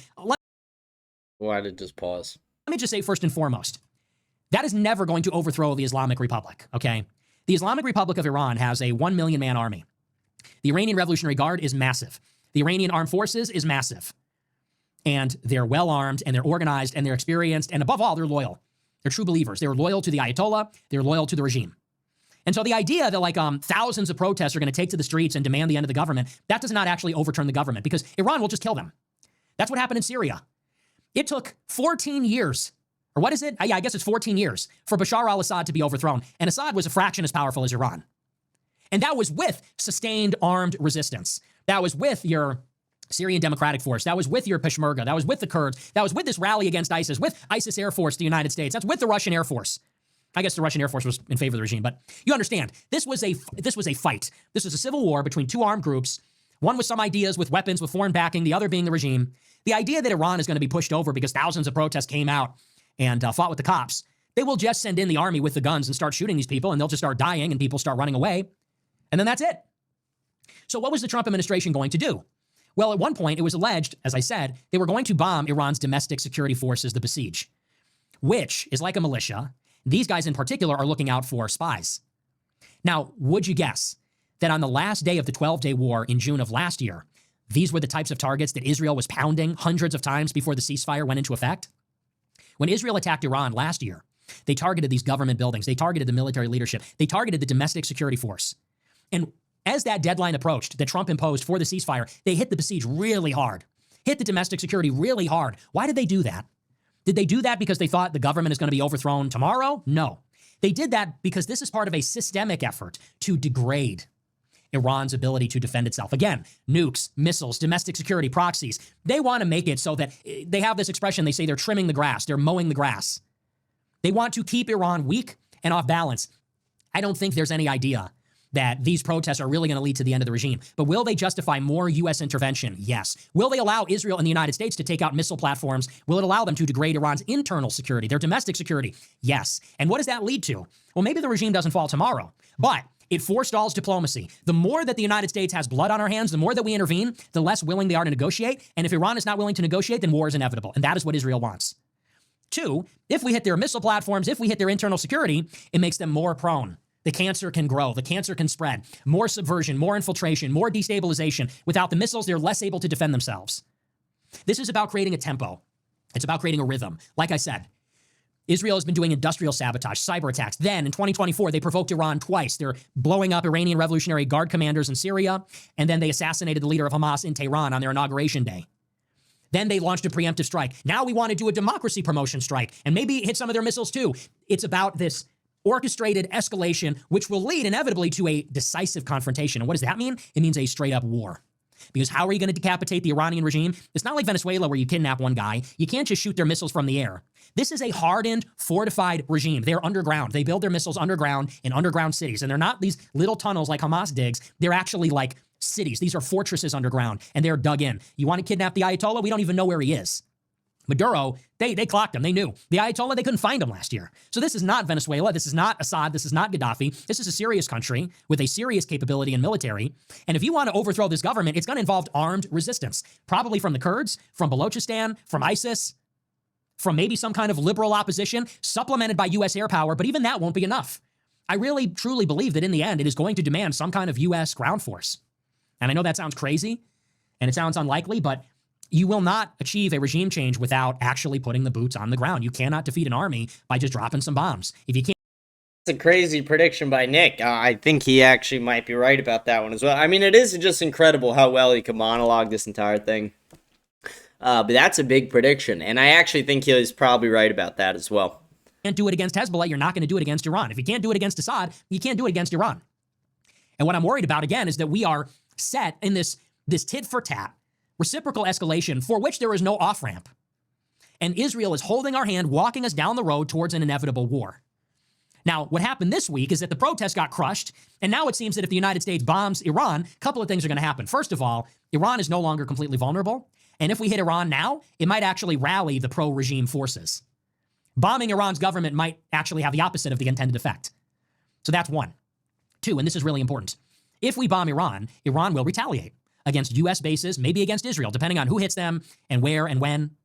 Iran is going to strike back against Israel, certainly against U.S. bases. And if they launch hundreds of missiles, if it is a legitimate retaliation, you're going to need an aircraft carrier. You're going to need destroyers there to intercept and detect these missiles. If you want to put on a competent, successful defense of Israel or Al Udeid in Qatar or other U.S. bases in the region, you're going to want actually a real force package, which we do not have. There's no carrier strike group there. We don't have enough boats over there. You want to go to war with Iran or risk a war with Iran, you need some element of deterrence. And even in April 24, in July 24, when we were at risk of intervening against Iran, Biden brought out the big guns to deter a more forceful retaliation. Without those military assets in the region, theoretically, we're pretty vulnerable. Israel's pretty vulnerable. So do they attack Iran, risk an escalation without the necessary force package? You risk actually this reversal where you galvanize the pro-regime forces. And so now Israel and all the Gulf countries are lobbying Washington to hold back on a strike. And this is from the Times of Israel. It says, quote, Israeli and Arab officials have suggested the Trump administration hold off on striking Iran for now, believing the Islamic Republic may not be sufficiently weak in order for an American attack to topple it. The network says the Israeli and Arab officials prefer the U.S. wait to strike Iran until the Iranian regime is further stretched.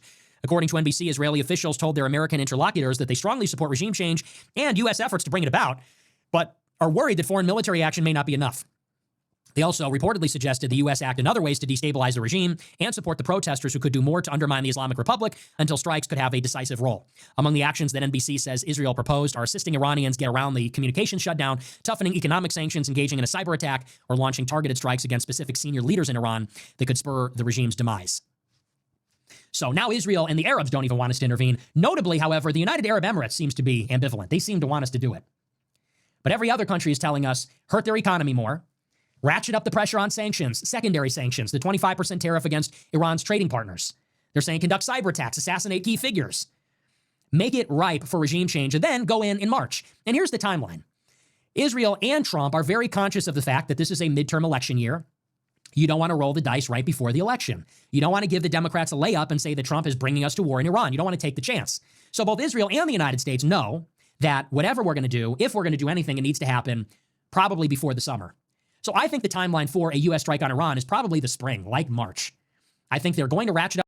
Well, I said it would happen in the next... I honestly still think it could happen in the next couple days. We'll see who's right. Is it me or him?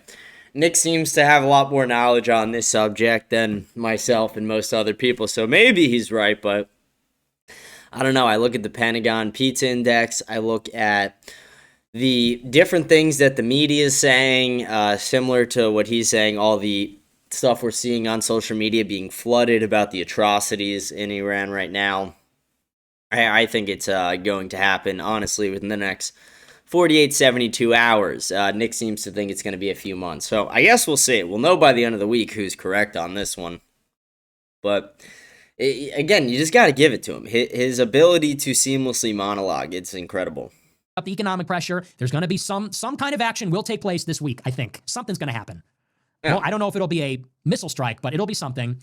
And they will use those other means, those non-kinetic means, cyber, economic, psychological, whatever. They'll get it ready. And then in February or March, when we put a couple of carrier strike groups in the region, that's when you're going to get another provocation. Whether it's And that's also the thing he said as well, where he talks about the midterms. Getting, like, Iran knows that. They can very well look into United States politics, see when our midterm elections are, see what people are saying about Trump online, Democrats versus Republicans, etc. And it gives them leverage because if they have the ability to push us into a conflict as well if we continue or start to, do strikes on their homeland. And giving them that leverage only really hurts Trump. So they have to be very smart about this, and I honestly think they should just stay away from the entire thing. Kind of like Nick said, it's like they have missiles, and that's not our fucking problem. It's not like it affects us. It affects Israel. That's Israel's fucking problem to deal with. And for some reason, Big Brother USA has to continuously back up Israel for no fucking reason. Uprising, Israel fears a preemptive attack. You're going to get all that propaganda, and rest assured we're going back in. And we're going back in because the tension has not been resolved. Iran was building the nukes. We bombed the nukes. Okay, well, now they're rebuilding their missiles, so we got to bomb the missiles. Okay, well, they're going to rebuild them after that. Once you neuter the regime, what do? You topple it. And what's really interesting is watching J.D. Vance squirm. The vice president is dying to become president. J.D. Vance, more than anything, and so does everybody else in the GOP matrix, they want Vance to be the president, and Vance knows this stuff is going to absolutely destroy his chances in 28. If we put boots on the ground in Iran, he is fucked. And so what has been absolutely delicious to witness is J.D. Vance distancing himself from this all the time. You know, I saw this story in the Washington Post. J.D. Vance says that he's very concerned. He doesn't want boots on the ground. He's lobbying against intervention. And his people are slipping those stories. His people are planting those stories. And they did it last year too. They want everybody to know JD doesn't want a war. JD lobby Trump not to go to war because he knows where this is headed. He knows the road we're going down. He knows it leads to a war. And he knows he is going to absolutely own it in 28. He is going to have to own it. And there's nowhere you can run. He's going to try to blame it on Rubio. Come 27, 28, he's going to say, well, that was Marco's profile or that was Marco's portfolio. Vance is going to say, I was handling all that other stuff like Charlie Kirk's funeral and mass deportations and cracking down on Antifa. That's Marco's portfolio. He managed the Venezuelan regime change and the war in Iran and, you know, all the other stuff. And you can bet 100% that is the play. Because I see this every day this week. It's a new thing. Vance says Vance is against it. Vance is, nevertheless, he persisted. He doesn't want a war with Iran. Yeah, because he knows it's his fat ass in 28 if we get one. So, you know, he should be more concerned with just stopping a war with Iran than convincing everybody that he tried to, you know. But we'll see. So that's my prediction on Iran. That's my outlook. I think that something is going to happen this week. I don't think it will be a missile strike, but I think we are going to increase the posture over there, and we're going to get something in the next couple months. They got to get it out of the way before the midterms. Israel's been asking for it, and they're going to get it. Israel gets what they ask for. And obviously, I oppose this. I am not in favor of regime change in Iran. Everybody calls me a neocon. Let me put this very simply for you. If it's an intervention in the hemisphere that our country is in, I'm probably in favor of it. If it's an intervention on the half of the world that our country is not in, I'm probably against it. People say that's a flip-flop. People say that's a contradiction. People say this is, you know, I say some good things, some bad things. It's really very simple. If the intervention is happening between the Pacific and Atlantic Ocean and the Americas, I probably think it's a good idea. Greenland, Panama, Cuba, Venezuela, sure. If it's an intervention on the side of the planet that we don't live in, that we're separated from by an ocean on either side that has nothing to do with us, probably against it. War in Iran, war in Ukraine, war in Congo, probably against it. But people are saying that's a flip-flop. One day he says he's in favor of Venezuela. The next he says he's against Iran. Yeah. It's called Monroe Doctrine, hemispheric defense, what we've always been in favor of. Iran is all the way over there. Doesn't really pose a threat to us. Venezuela, Cuba, they're right here. You could throw a rock and hit Cuba. And they're getting their oil from Venezuela. Like it's right here. That's America first. Anyway, so it goes without saying I'm against this whole thing. I think that the country that needs to be restrained is Israel. Israel is pushing this. The subversion, the destabilization, the march towards war. This is what Israel wants. This is in their best interest. It really doesn't matter for us. And look, Iran is pursuing a rapprochement with Saudi Arabia, with Egypt, with all these other countries. We could work with Iran just like we worked with Saudi Arabia. People say it's an Islamist country that kills women and gays. It's like, dude, we are allies with Saudi Arabia for 100 years. You think it's impossible to be allied with a theocracy? Of course we could have a working relationship with Iran. Of course we could. It just has to be built up over time with mutual assurances, trust. The country that is undermining that relationship is Israel because they want us to do their bidding. They want to sabotage that, and they want to take that off of the table so that our only option is a decisive military confrontation, which happens to be the only way Israel is going to get rid of Iran. So I don't want Iran to have a nuclear bomb, but I also don't support regime change. I like the nuclear deal. Let them have a nuclear deal. You can build a balancing architecture between them and Saudi Arabia. Saudi Arabia could get a nuclear program. Iran has a nuclear program. Just have some kind of trigger mechanism. If Iran reaches a certain point, then the Saudis and the Emiratis activate theirs. Like, wouldn't that be better than another ground war in the Middle East? It's crazy. But it is this country that has been trying to prevent that from happening. They need to be restrained. And if we could hold them back, then we could do what we want with Iran. So anyway, that's that. But I do want to move on. We're going to take a look at our super chats. We'll see what you guys have to say. Were we having some technical difficulties or something? I could have swore I saw some drop frames. Let's see if he says anything the stream else. Keeps freezing. What the fuck is up with Rumble, man? So ghetto. We were dealing with this in December. I go live every night, and the stream's freezing up. The stream's freezing. Drop frames is What is that? That's crazy. I didn't even know. People are saying yes. I had no idea. I glanced over. I'm like, the viewership's not super high tonight. And then I see I have my phone in my pocket. Usually I have it here. My guy's texting me. Oh yeah, the stream's like freezing. Okay, so no contract and the fucking shit doesn't work. That's crazy. No, that's crazy though. How about that, huh? Chris Pavlovsky. Nick Shirley, we would love to give you a deal to come on Rumble. Hey, what about me? We forgot about the other Nick. Did you forget about the other Nick that's actually pulling millions of viewers to your fucking platform? Hello? Nick Shirley, and I like Nick Shirley. I talked to him. He seems like a good guy. But it's crazy. I'm on this generational run. Million views. I'm bringing millions of viewers to your platform. Nick Fuentes, who? I don't know who that is. Never heard of him. Nick Shirley, please, can we suck your dick? We will give you a contract. We would love to pay you to make... Oh, hey, what about me? I'm the one bringing millions of viewers here already for fucking free. What is that? I am treated. You guys don't even realize. I am treated like I am black. I am like a black man during Jim Crow. Not even a joke. And I know a lot of you guys think that because I got really popular this year or last year, that that's all over now. It so isn't. It really isn't. Case in point, it's like I'm your number one streamer by far. No phone call, no text, no contract, no pay. It's unheard of. It's insane. Could you imagine if you were like the number one customer of any company and they didn't give you a fucking note? You're like a Marriott Bonvoy member and they give you a fucking bar of chocolate when you check into a hotel. I'm your number one live streamer, maybe by far. Number one, number two, whatever. Nothing. What?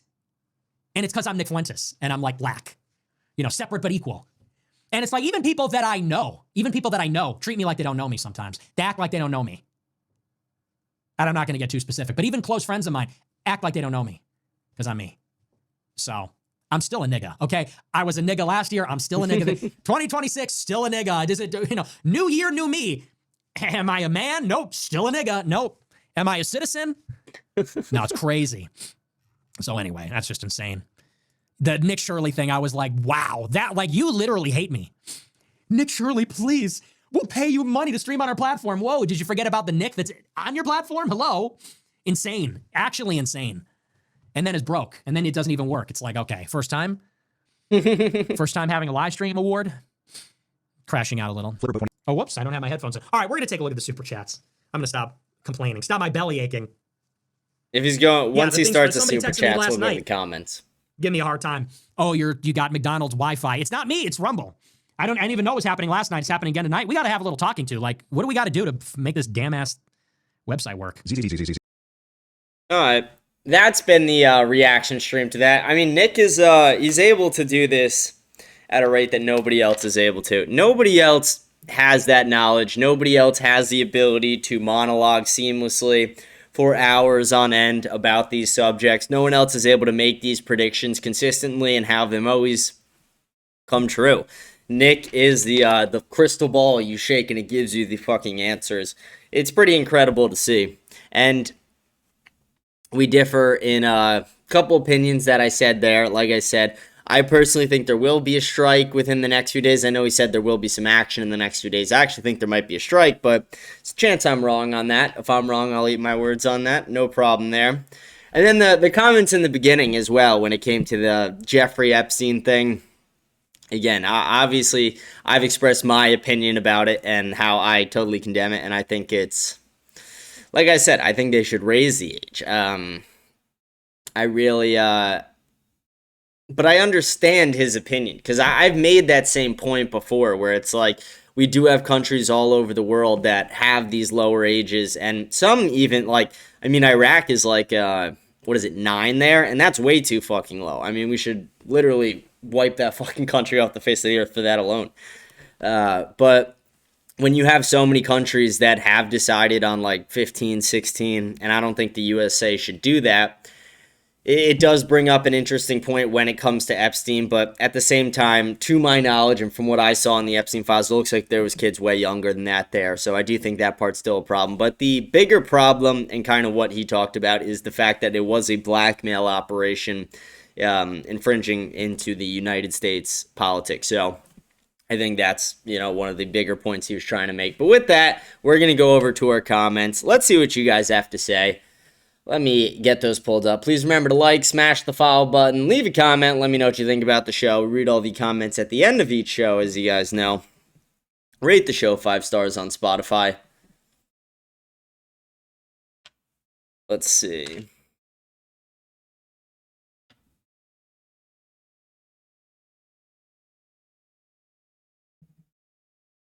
Here we go. First comment. Prostitution isn't our pay. He's saying prostitution isn't rape. Yeah, I think we know that. Did I say it was? Prostitution should be cracked down on more, but did I say it was rape? What are you fucking talking about? The host of the show talks about mogging people when he looks like Malcolm from Malcolm in the Middle 20 years later. Dude, I mog the fuck out of people, and I definitely mog you with a bitch-ass name like that. Being gay is wrong. No one can provide why it's good. Yeah, the only argument people say for why it's good is like, it makes me happy. It's who I am. It's like, okay, relax. I saw too many people in my school defending of girls SB guys. I was like, wow, I didn't know most guys are cocks. Oh, you said OF instead of OnlyFans, so it read as of. Yeah, there are way too many guys who act like cucks about OnlyFans, and way too many whores who are on it. You can buy nudes for $2, but to buy anything, literally anything from the store for food necessities, ECTW be 200% more, except maybe a candy bar, and that's the America W live in today. Yeah, it's sad. America was built by white men. White men hold 97% of all inventions throughout history. Mixing races is a crime against humanity when a white person is involved. It was actually built by both white people and African slaves. Oh African my. slaves participated in the construction of many historical buildings such as the White House. Oh, they built one building? That's cute. Tell that to the Italians who built fucking New York City. Shut the fuck up. No, America wasn't built by slaves. Like, they worked fucking farms. Relax. America was built by white guys, but to say they are native to here is historically inaccurate. Also, I wouldn't exist if it weren't for mixing. The Spanish caste system was to breed the non-white DNA rather than just not mix at all. Okay, great. Absolutely monstrous. Took energy out of Fishback. Yeah, it's a great law, the syntax. I agree with Fishback. Do away with OnlyFans. Make Hooters great again. The Hooters girl should get taxed too. Well, actually, your facts are a little wrong on the rabbi owning porn one. He ain't no rabbi, he is a modern Orthodox Jew, which I'm assuming you know. The ultimate is the Orthodox Jew too. He is on the board of a company which buys companies. The 6 members of the board, and they voted to buy it or not, and he was one of 2 which said no, and the other 4 said yes. So actually can't really fully blame him. It's hard for him to leave the company, even though I don't judge, I leave that to God. Watch the clip of him talking about it on Patrick Bet David. Maybe you'll change your mind there, Fidel. Curious what you think about that clip. Check it out. Not even trying to be a dick. Your people created this trashy shit because they hate white people. They also promoted gangster rap music that has consumed black youth for the last 40 years. Oh yeah. They also killed 30+ million Christians from 1917 to 1948 during the Bolshevik Revolution. 90% of the Bolsheviks were your people. What you got to say about that? Your numbers are a little wrong. 30 million's low, actually. Like, I'm not even trying to be a dick, too. It's like 30 million's low. It's more like 50, 60 million Christians. Access to white countries is not a human right. I can agree. Anti-Semitism is a brain rot that stops your ability to think independently, and you start to blame everything on a very small group of people for your problems. Charlie Kirk.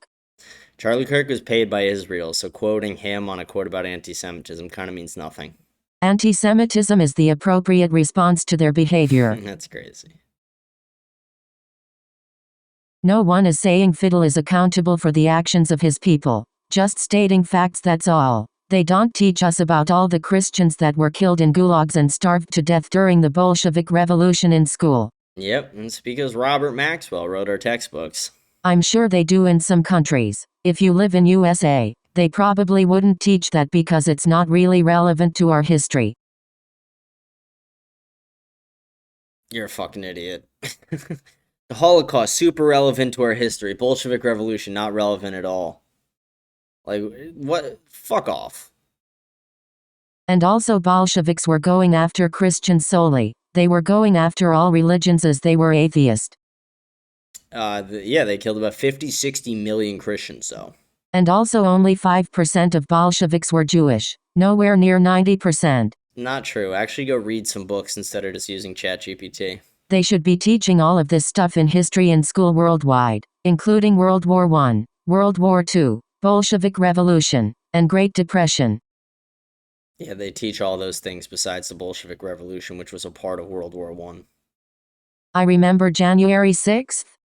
Okay, did anyone say you fucking didn't? No two smart people have ever agreed on absolutely everything. People need to stop treating every disagreement between public figures as a severe point of division. I don't really know what you're referencing there, but yeah, I mean, I agree.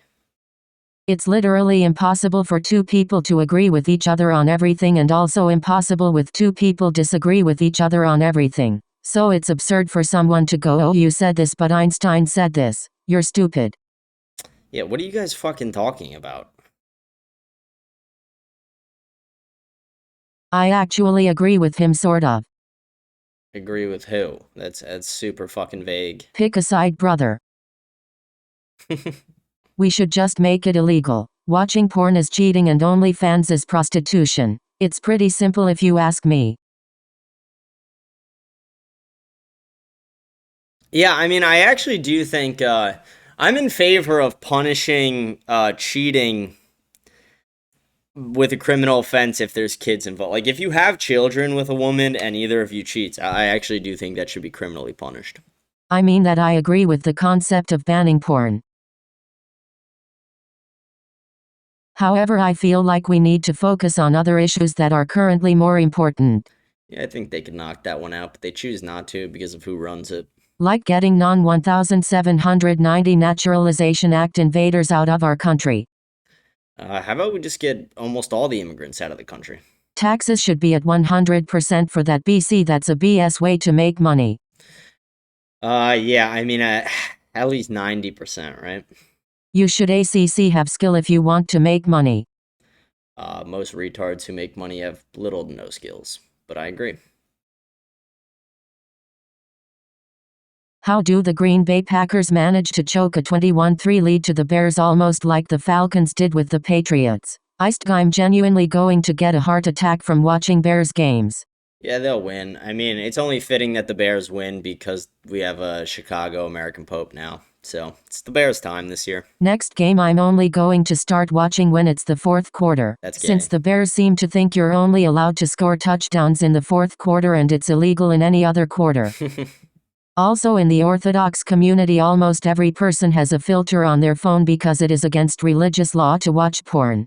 No, you're right. It's against their laws to watch porn, but at the same time, they'll still put their mouth on a baby's little penis and suck the blood out during a circumcision. Crazy, right? I just checked the Kalshi markets. It says Byron Donalds has a 80% chance of winning the next governor race in Florida and James Fishback has a 14% chance.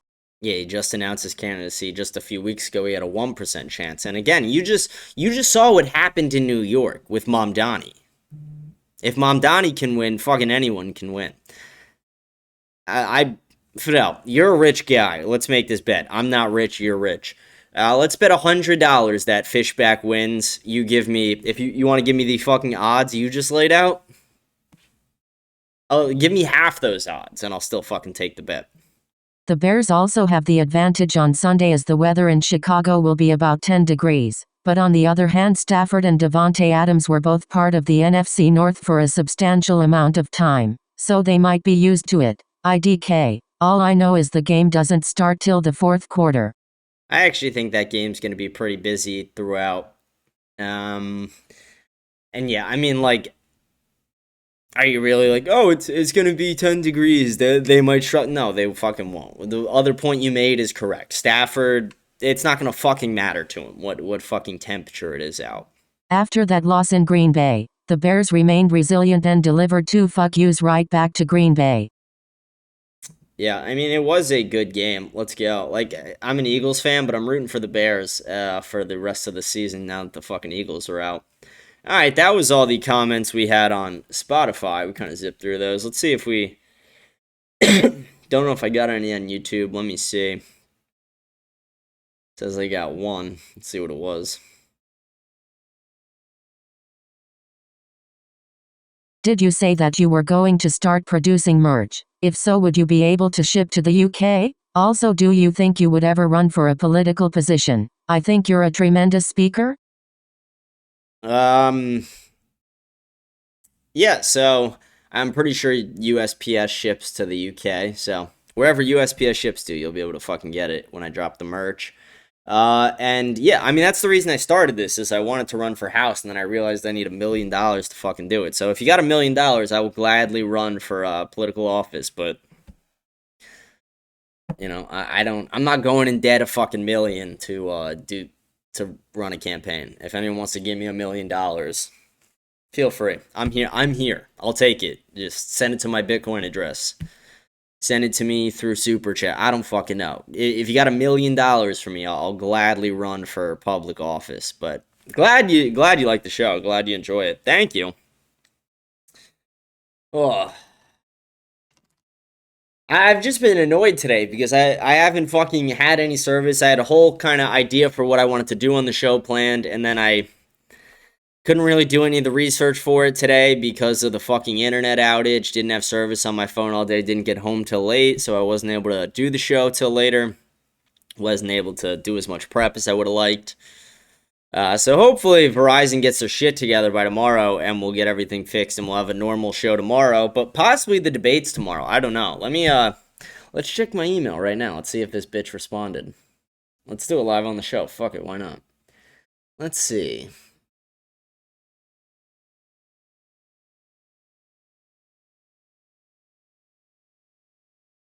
Yeah, I'm not seeing anything, so I'm guessing she has not responded yet. Maybe she's pussying out, guys. Again, sweetheart, if you're listening today, I'll be sweet, I'll be loving, I'll be tender but firm. I'll take it easy on you, don't worry. We're gonna have some fun in this debate. Me and you, sweetheart, we got this. We're gonna have some fun. We'll make sure it's nice and gentle for you. No, I'll have fun with it. No matter what, I'm just gonna have fun with the debate. I enjoy debating. I enjoy talking about this stuff. I enjoy debating more than anything else. I love debating. I love the idea of it, and I just love debating in general. So with that, I'm going to sign off for the day. Hopefully we either have the debate tomorrow or Thursday. I'll keep you guys updated. Join the Telegram channel to stay updated on that. Follow me on X. Follow me on Instagram. Smash the like and follow button. Leave a comment. Let me know what you think about the show. I'll read all the comments from today's show at the end of tomorrow's show. Remember to rate the show 5 stars on Spotify as well. With that, thank you guys. I'm going to sign off. Hope you guys do have a blessed day, a blessed night. Remember, fuck Verizon, and I will see you guys tomorrow on Thursday. Thank you.